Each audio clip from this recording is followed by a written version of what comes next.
Welcome back, everybody, to the Eternal Tournament Series. We're here in round 4 of Season 2-1. I am Gabe, also known as Calimdir, and I am joined here today by Sir Rhino. Hello. Yes, here we are, round 4. We've got a pair of, I believe, 3-0 players for this one. We're bringing some big winners, sitting pretty so far in this tournament, but there's a whole lot of action still to go. We're not even quite halfway through this Swiss. Yeah, so we got Xenon Killers, a deck that people might be familiar with if you're familiar with ETS and quite some time now. We are seeing 2 copies of World Bear Behemoth, which is new from the. And on the other side of the table, we have BruisedByGod, a tournament veteran, playing his version of Huru Flyers, a mid-range Huru Flyers list with Nostrix on the top end.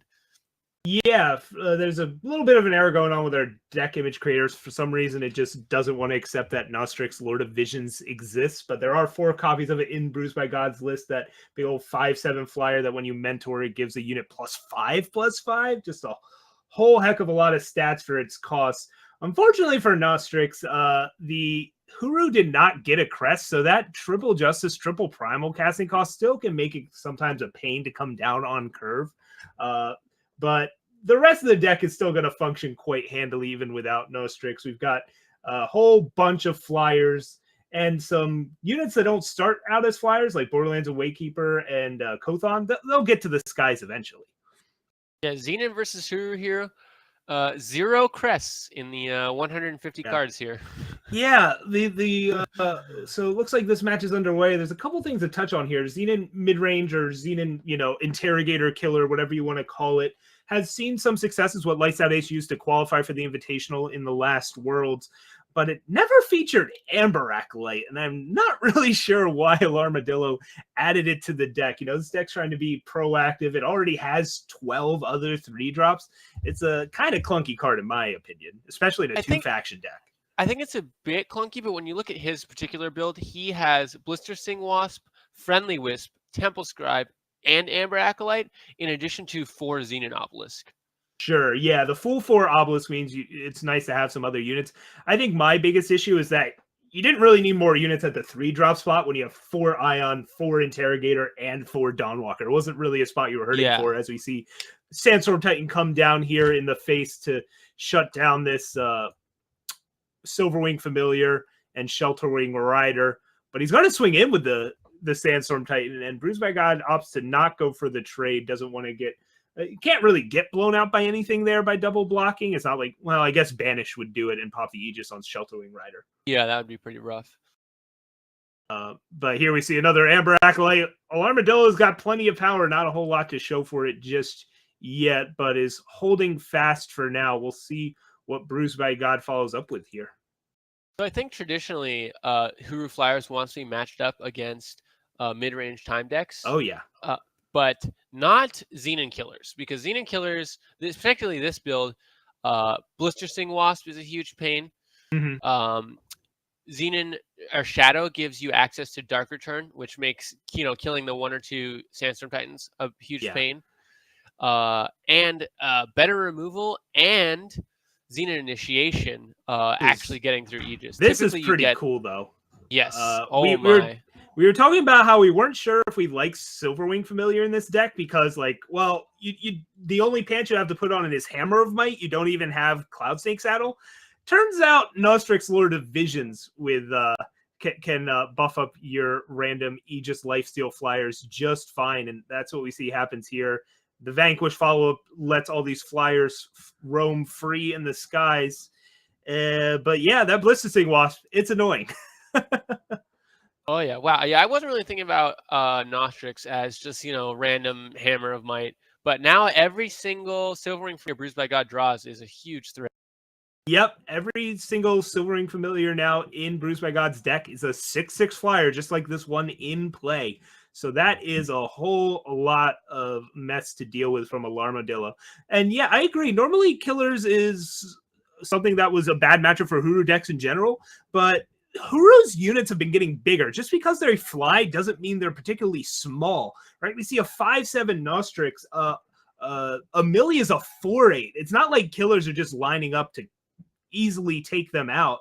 And then, you know, Vanquish is going to kill the one card you care about, Sandstorm Titan, and so is Valkyrie Enforcer. Yeah, no. Flyers is very good at dealing with 1 or 2 Sandstorm Titans. They have just so many answers. Yeah. It's usually the repeated killer Dawn Walkers or the addition of Blister Sting Wasps and things like that are a problem. But with how huge the units are in this deck compared to like a more aggressive Flyers build, he's going to have a much easier time dealing with things like that. But Titan coming back down after Dark Return is going to stonewall BruisedByGod again.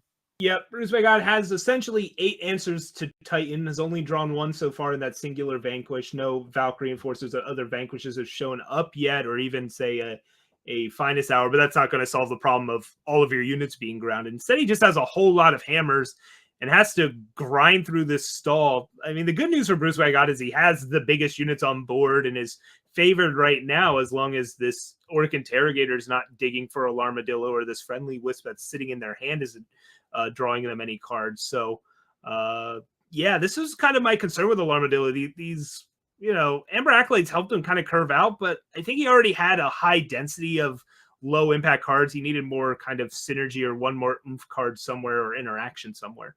Yeah, even if he draws an Obelisk, his board gets pretty good, but he still can't really attack into this 9 attack lifesteal Aegis bird over there. Yeah, and now this Blister Sting Wasp just adds to the headache. Alarmadillo plays out the Friendly Wisp here, going to plan to activate this Ion to trigger it, except Alarmadillo only has 1 dead unit in the Void, and it won't come back as a 5 strength unit. Yeah, that is a little unfortunate for Alarmadillo. I would think about suicide attacking with Orc Interrogator here with Dark Return as your draw. Yeah, I think that's a pretty reasonable line of action here. Okay. Looking for anything. This, I'm not 100% on what's going on. This is going to give Alarmadillo a 2 strength unit in the Void, so you can activate Ion and draw 2. Okay.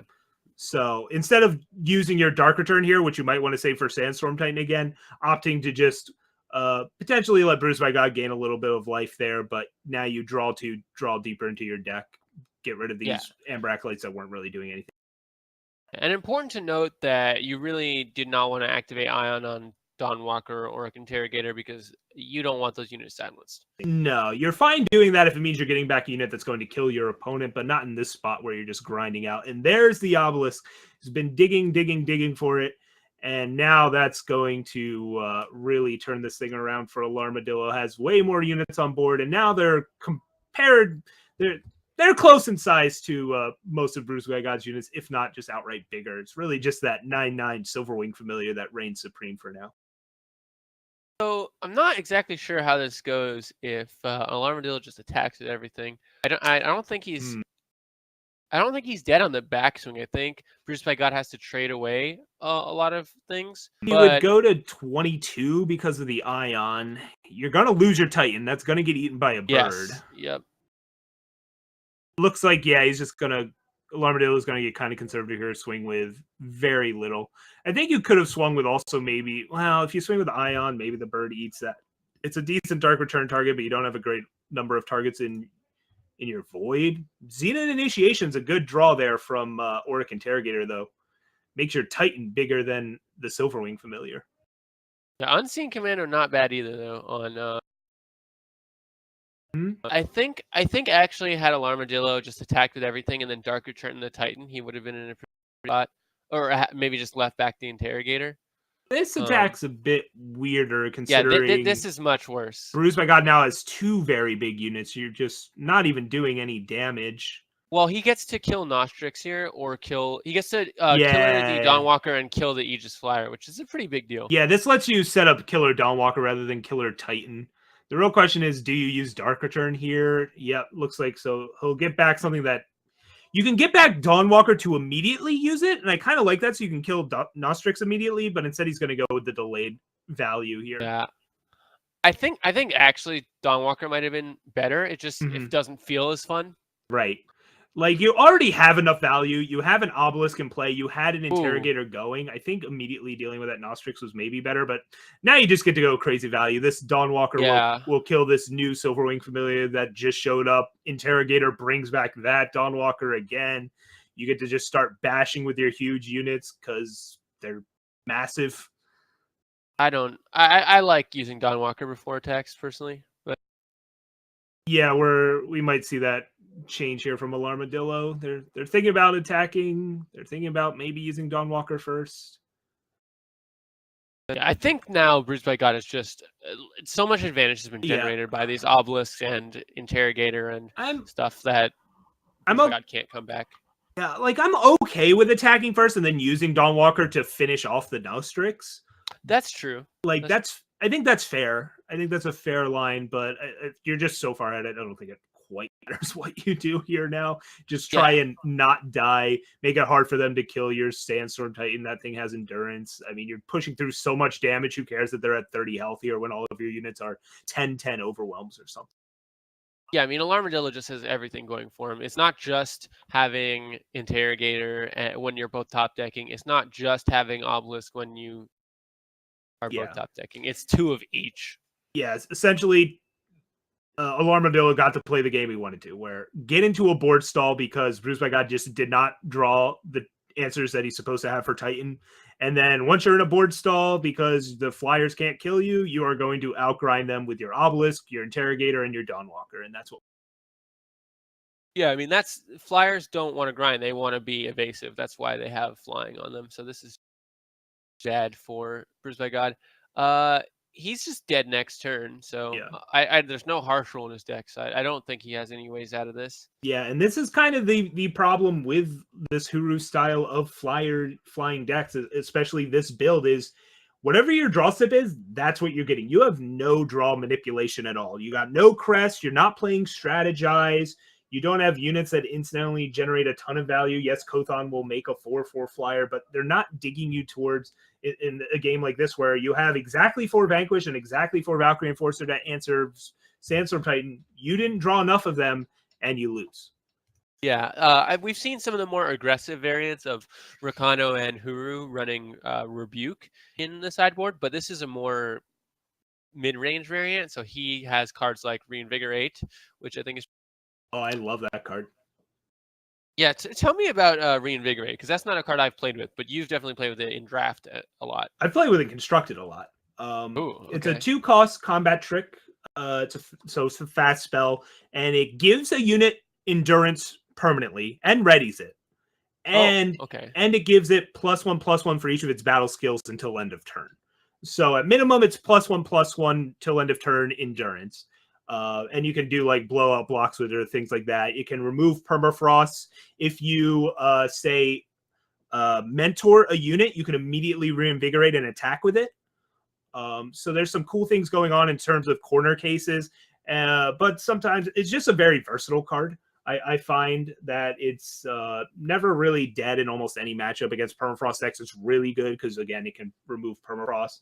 But even in mid-range versus mid-range decks, it can help you win races with blowout blocks and things like that, where you can swing with your Unseen Commando, then reinvigorate it on their turn. It gets +3/+3, so it's a 5/6 blocking lifesteal endurance unit, things like that. It's just I find it to be a pretty good card. 3 is a lot because it is a kind of expensive combat trick. 2 is a lot more than 1, but we've seen Rapid Shot pull its weight as a 2-cost trick. The other big thing here is 3 polymorphs. I don't think Reinvigorate's going to come in this matchup, but it is a very cool card that I would like to highlight. But Polymorph is the more important card in this matchup in terms of shutting off Dawnwalkers and Sandstorm Titans. Yes, your opponent is playing Obelisk, so there is that downside of the frogs getting bigger at some point, but I think you still probably need to find room for it in this matchup. I think Permafrost could come in if he just wants more, because you're cutting Finest Hour probably, right? This is not the Finest Hour matchup. We just want to kill Titans and Blister Stings. Yeah, and how much also do you like Protect in this matchup? Yeah, I was going to say Protect I don't love. Protect is fine. I think we just keep the 2 we have. Oh, man. I just noticed Alarmadillo. All the banishes were in the sideboard. When we were talking about The Shelter Wing Rider getting blown out if it double blocked. The only fast spell Alarmadillo had main deck was Death Strike. Yeah. Okay. So that was how they found room for all these Amber Acolytes, is they're just not playing a ton of interaction. No Bear's Choice main deck, no Banish main deck. It's just 2 Death Strikes, 2 Initiation. That's why we got into such a crazy board stall. It just didn't have a lot of interaction built in. Yeah, that's interesting. I know it's not coming in, but now that I know Reinvigorate readies a unit immediately, that's just a huge upside over something like Accelerate. Mess around with some bad mentor decks or like. Oh yeah, I had my games where I've gone turn 4 Sheltering Rider, turn 3 Spirit Guide it, Reinvigorate, hit you for 9, and that's pretty cool. Yeah. So what? I mean, he's definitely bringing in on the side of Xenon Killers, we're definitely seeing Banish come in. But what else? Do you think Varus Choice makes it in? Because it is very good against cards like Nostrix and Silverwing Familiar. But I just don't know if how much stuff he can cut. He just has so much Obelisk synergy that he's going for. And the removal that he has in there is just Death Strike, which you're not cutting. So. I would cut Death Strike. I hate that card. I like Varus Choice way more. Oh, okay, for Varus Choice? But you can't run Varus Choice as your only removal, right? Well, no, or Banish. Like, I like both of those more than Death Strike. Even in this matchup. Like, yeah, it misses a Millie and Nostrix, I guess, if you go Banish. So are you just cutting out the Amber Acolytes for removal? I mean, I don't like Amber Acolyte in 2-faction, like, aggressive decks. So, yes, so I would never have had them in my deck. We have BruisedByGod attacking in with Kothon here. Yeah. But Amber Acolyte comes out instead of Dawnwalker here. Doesn't care about blocking, wants to develop this, get those Sandstorm Titans out of hand as you have 2 in hand with an Annihilate. So Annihilate came in. Now we know. Yep. So the other thing I wanted to mention while we were talking about sideboards there, last game, Nostrix seemed really cool, but having to mentor, like having to exhaust that Silverwing Familiar was a huge cost. I wouldn't call it a cost. I call it upside, right? You're taking a irrelevant unit. A 1/1 flying Lifesteal Aegis is not doing anything. And now it's not doing anything for another turn. And now after that turn, it's a huge impact on the board. Right. But I'm saying compared to, weapons or other strategies that you typically see type of decks or in other flyer decks. Sure. But the whole point is that you're playing a 5/7 flyer at the same time, which is capable of blocking. Yeah. Well, the point is, I think that Mentor is a bit slow to develop against certain strategies, and I think it's going to be harder to push through. Like it's easier to grind out this version of Huru. Yeah, and I think that goes back more to the issue I was talking about, where they don't have any card selection or card velocity to take advantage of maybe the other part of Nostrix's effect, where if you are trying to slow things down and set up a powerful board state, you need the right tools to back it up. And this deck kind of has this weird clash of, it has these setup cards, but it's also trying to be a curve out beatdown deck, and I don't think it's quite all on the same page just yet. Yeah. Having a 7/8 Kothon, not bad though. Not bad at all. Could have, made it even bigger with another Nostrix here, or set up a Millie, or played Unseen Commando. But I think just activating Kothon now, Alarmadillo either has to chump block it or combo block it with a Titan, but then you're losing your Sandstorm Titan. Not a great spot to be in either. Yeah, this is a very good spot for BruisedByGod compared to last game. Although he did start out pretty strong before. Yeah, Alarmadillo here is not flooding or curving out like crazy. Instead, stuck on 4. Opts to take the hit from Kothon. This Annihilate doesn't really have any great targets, and goes with just Temple Scribe as his play that turn. Could have gone Titan number 2, but instead decided to get the Scribe down. Here comes a Millie and Unseen Commando, and again, unanswered Sandstorm Titan is annoying. Yeah, I think Annihilate finally finds a target with a Millie, and Carnosaur not at its best when your opponent units are huge, but he does have an Obelisk out, so he's going to be able to kill that Nostrix. Yeah. Yeah, that's why we saw the Temple Scribe trying to dig for more power, try and get these 7/7 Carnosaurs out of hand to start eating things up. And yeah, I agree. Annihilate's got to hit this a milli. The Unseen Commando's a tempting target, but that's small enough to be eaten up. And I think we'll see, Annihilate on a milli end of turn here. And a third Sandstorm Titan is an insanely good draw for Alarmadillo. And with that Dark Return, that's going to be 4 Titans that BruisedByGod has to work through, and he's out of cards. Yeah, this is not looking great for BruisedByGod. He's going to need some sick top decks. And as we keep alluding to, once you get into board stall top deck mode, Alarmadillo is a heavy favorite. It doesn't matter how big the birds are on BruisedByGod's side of the board or how far ahead he might be on board right now. He's got to break this stall quickly while Armadillo's stumbling. Well, you say that, but BruisedByGod does have 3 Kothons and 3 Unseen Commandos in his deck that have all been hit by Nostrix. Yeah. And those are pretty powerful. Right. The quality of his draw steps has gone up significantly. He still just has no way to necessarily manipulate that. Right. He's hoping to find those cards and break through. But in the meantime, there's a wall of Titans. Yeah, there's a wall of Titans, and Alarmadillo has actual card draw and card advantage just in the deck. So even though the cards aren't as good on their own, they will build up enough advantage. And here we see another couple of sigils for BruisedByGod. That's not what he's looking for. And now the Carnosaurs are down. They're hungry. They can't take out this 4/8 or the 7/8 just yet. Needs one more power, but doesn't want to wait. Gonna eat one of these Nostrixes instead. I think that's fine. He's gonna be out a milli or Unseen. I think honestly, you just get rid of Unseen Commando. Okay. Well, there's one Enforcer. One Titan one more. Dealt with. And then another one, and then another one. Yeah. Oh boy. Interesting to see what he decides to kill the bigger unit. I think that's fine. A milli, while it is threatening, it's not very threatening on defense. I mean, it is a great blocker, but it's not a threatening blocker. No, it's good to join in on a gang block or something like that, but BruisedByGod's just going to opt to take the 16 damage here, and if he removes that Titan with his draw step, he wins. It doesn't look like he gets to, though. Yeah, I was just thinking, this game looks locked up for Alarmadillo, but yeah, I mean, BruisedByGod has a ton of damage over there if he ever can get through in the air. But I think that was his last term to turn on out. So yeah, Alarmadillo will get to play his other Sandstorm Titan this turn if BruisedByGod somehow even survives this assault as the A space comes out from Alarmadillo. Some hungry dinosaurs looking at BruisedByGod's measly 16 life total. That Aegis will not save him.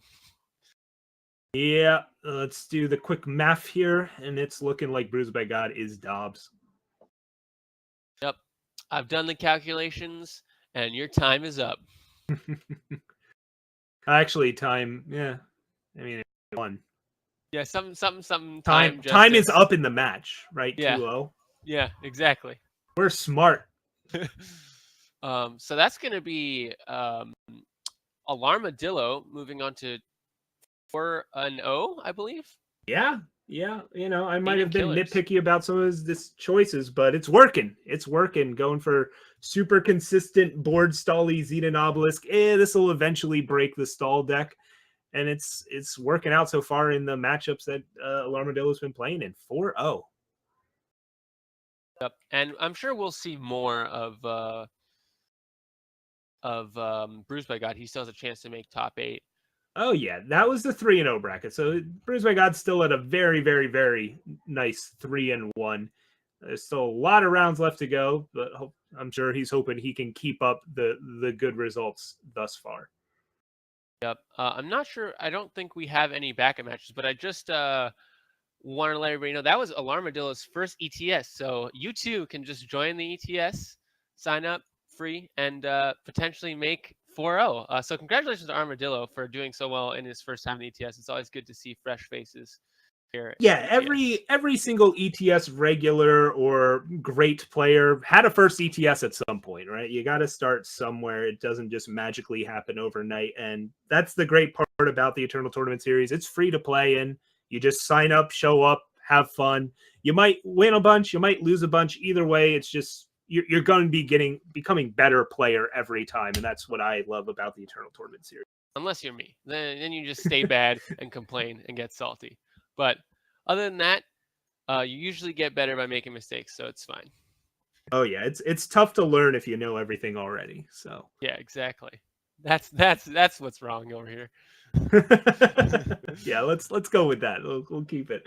We'll keep it easy. With that being said, yeah, it doesn't look like we have any backup matches here, so we're just going to take a quick break as we get ready for the next round. We'll be back for round number 5. That means we're over halfway done with the Swiss. Ooh, I'm enjoying it so far. Catch you then.